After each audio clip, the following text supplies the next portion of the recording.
We have officially hit the end of the year, so with that said, here is my ranking of the top 10 best movies I saw in 2024. So let's get right into it. Kicking off the list, number 10, Boxer, a Polish sports drama based on Netflix, where, of course, now there is a cliche here that the movie can be seen as a rip-off of Rocky Sylvester Stallone's franchise. That, yeah, absolutely, it can be seen as a rip-off. However, this movie did one better and wrote some really good dialogue, well fleshed out characters, got well established relationships, and stands out on its own. It's a really great movie, all round a good sports movie, and it comes in as number 10 of 2024. Number 9, Love Divided, another Netflix movie, this time a Spanish rom-com between two polar opposite characters who, again, another cliche, hate each other in the beginning and love each other by the end. It's a fun little movie, doesn't take itself too serious. Of course, I watched it dubbed, I don't know Spanish, and I really enjoyed this for what it was. Just under 2 hours and a really fun little watch. Number 8, It Ends With Us, Blake Lively's film adaptation take on a classic novel where they drop all the tropes, they drop all the cliches, and do a very well-rounded movie here where we see a typical love triangle, but the lead character is actually smart in this sense. Go watch this movie, I won't give too many spoilers about it. However, it's a decent Valentine's Day rewatch. Lucky number 7, Roadhouse, an Amazon Prime original starring Jake Gyllenhaal 35 years after the OG movie from 1989. And what do you get when you have Jake Gyllenhaal and Conor McGregor fighting in a bar for 2 hours? Just pure chaotic mayhem.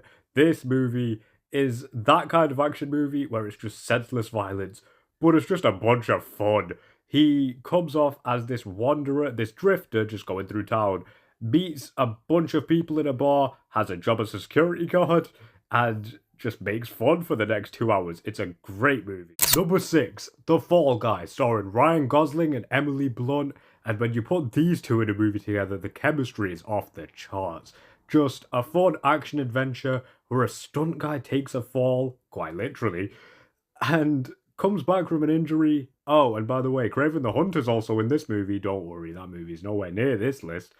But it's still a great action movie, great action set pieces, a really, really good soundtrack, and I really love the cast in this movie. Kicking off the top 5, Back to Black, and above all else, I have to give massive praise to the lead actress here for portraying Amy Winehouse perfectly.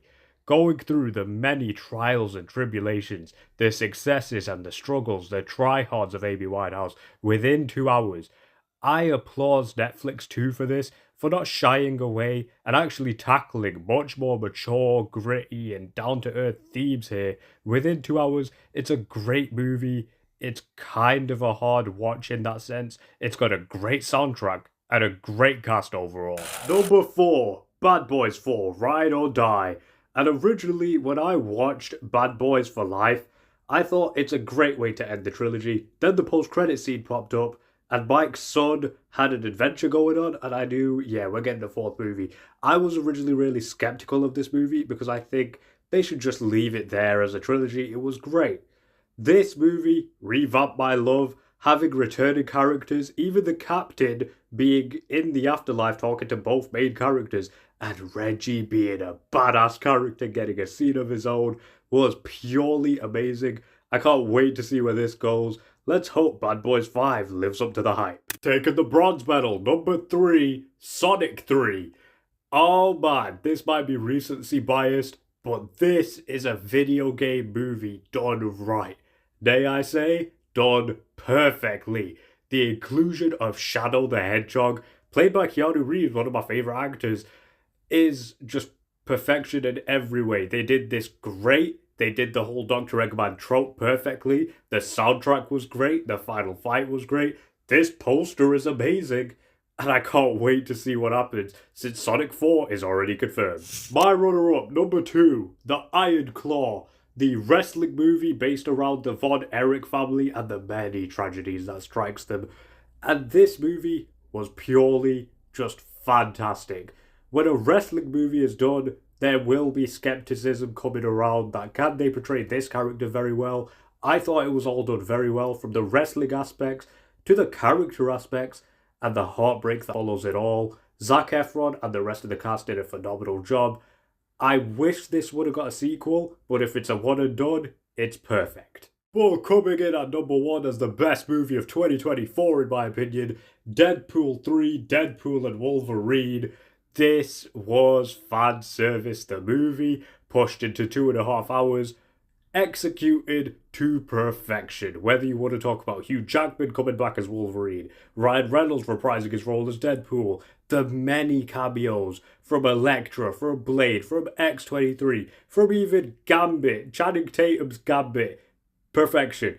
Everything that is in that movie is just played off perfectly. Even Johnny Storm gets a shining moment, and I did a prediction where I said, if somebody comes back, I'd want it to be a Fantastic Four character.